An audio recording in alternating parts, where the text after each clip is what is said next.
I think a new world order is emerging, and with it the foundations of a new and progressive era of international cooperation. Het is niet niks wat er gebeurd is. Er zijn natuurlijk vele mooie zinnen geuit. Er zijn grote bedragen afgesproken. Dus 1000 miljard euro's die afgesproken zijn om in de economie aangewend te worden. Ik denk dat de oplossing die gekozen is niet helemaal duurzaam is. Dat ze in feite de onbalansen in de wereldeconomie, de onevenwichtigheden in de wereldeconomie eigenlijk alleen maar versterken. Het probleem is dus de Amerikanen en de Engelsen die hebben veel meer geld uitgegeven dan ze hadden. Alles op de pof. Grote auto's, boven hun stand leven. Terwijl die Duitsers en die brave Hollanders en die Chinezen, die hebben altijd veel meer geproduceerd dan ze hebben uitgegeven. We hebben grote betalingsbalansoverschotten gehad. We hebben heel veel geëxport. De onevenwichtigheden binnen de wereldeconomie en de instabiliteit die daarvan uitgaat, die is daar niet mee verholpen. Ik weet dat het een moeilijk verhaal is, maar dat is het hoofdkritiekpunt van economen op dit akkoord. Helemaal eens met Rick's verhaal, maar daarbij komt dat we nu het vertrouwen moeten herstellen. Ja. En economie is een heel stuk emotie. Er wordt gezegd dat Bos misschien wel te veel zou hebben betaald voor die Alt-A-hypotheken. Wij hebben van de week een besluit genomen omdat het op onze tafel kwam om goedgekeurd te worden. En we hebben gezegd dat we meer tijd nodig hebben, want dat we onze bedenkingen hebben op sommige producten, om het maar zo te zeggen. Want er zijn ook banken die niet bij de overheid aankloppen. En het zou natuurlijk heel fout zijn als we met belastinggeld, als we daarmee een concurrent in de markt houden die vervolgens op oneerlijke voorwaarden bezig is die markt verder te bederven. Niemand in de wereld heeft ervaring hoe je die giftige producten, om het maar zo te zeggen, hoe je die zou moeten waarderen. Als meneer Brown vandaag zegt, maar ze weten het de niet. banken worden schoongemaakt. Ja. Hoe doen ze dat? Zoals net gezegd, maar men weet. De enige die weet of iets een echt risico is, is degene die de geldlening zelf is aangegaan. Dus je zit altijd te kampen met asymmetrie en informatieachterstand. Dus dat betekent, en de banken weten meer dan meneer Bos. De leners weten meer dan de bank. En ieder heeft dan zo zijn poging om een beetje de boel te blazeren. Dus daarom is het heel belangrijk dat dat werk gedaan wordt door verschillende instanties met verschillende belangen. Oma Moenie, jij bent tassenmaker. Heb je eigenlijk last van de crisis? Helemaal niet. Nee, goed zo. Er was de Afghanistan-top in Nederland. Daar was iedereen die dat organiseerde of daarbij betrokken was erg trots op dat het zo goed ging.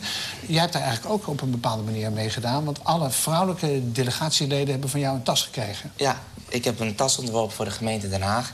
500 stuks, die hebben we allemaal met de hand gemaakt. Oké, dus Hillary loopt nu met zo'n tas? Als het goed is wel.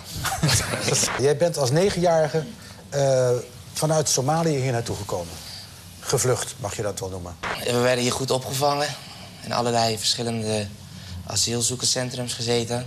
Oh jee. Moeilijke tijd. Krijg je goed tafeltennis of niet? Wel tafelvoetballen. Ja, tafelvoetballen.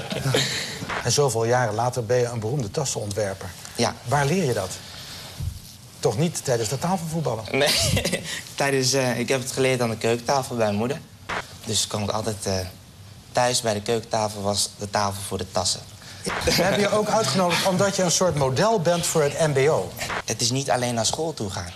Het is vooral jezelf. Jij moet er iets van maken. En vaak komen ze op mbo-niveau, wat ik heb ervaren. Want als ik daar voor de klas sta of in mijn trailer sta, is het echt belangrijk wat ik vertel, is ook wat ik heb ervaren. Het zwakke punt van het hele communiqué is dat het eigenlijk uitstel van executie is. Want het enorme leengedrag van de Amerikanen en eigenlijk ook de Britten wordt hier niet mee een halt toegeroepen. Het is natuurlijk fantastisch dat nu Europa vertegenwoordigd was in Londen. Dat was de eerste keer dat bij zo'n wereldbijeenkomst Europa met één stem heeft gesproken. Maar uit een lijstje wat wij zagen bleek dat van die 20 landen er 17 al voorbeelden hebben dat ze wel degelijk zich met protectionisme bezighouden. Dus wat zijn die woorden dan waard? En daar zijn wij dan dus als een waakhond en zeggen van je stopt het. Monique Kamer en Machtel Vos. Jullie doen mee aan een programma van de RVU en dat heet Niet gelukkig, geld terug. En de gedachte erachter is dat er tal van cursussen zijn in heel het ganse land waarin je je kwaliteit van je leven kan verbeteren. Was jij ook degene die meedeed aan leidinggeven met paarden? Ja.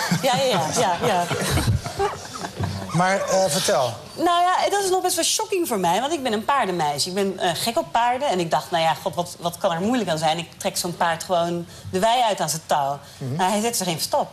Ik bedoel, hij wilde niet mee. Het idee daarachter is, als je leert hoe je dus zo'n paard meekrijgt, dat je dat ook in het gewone leven kan. Monique heeft een cursus durf nee zeggen gedaan.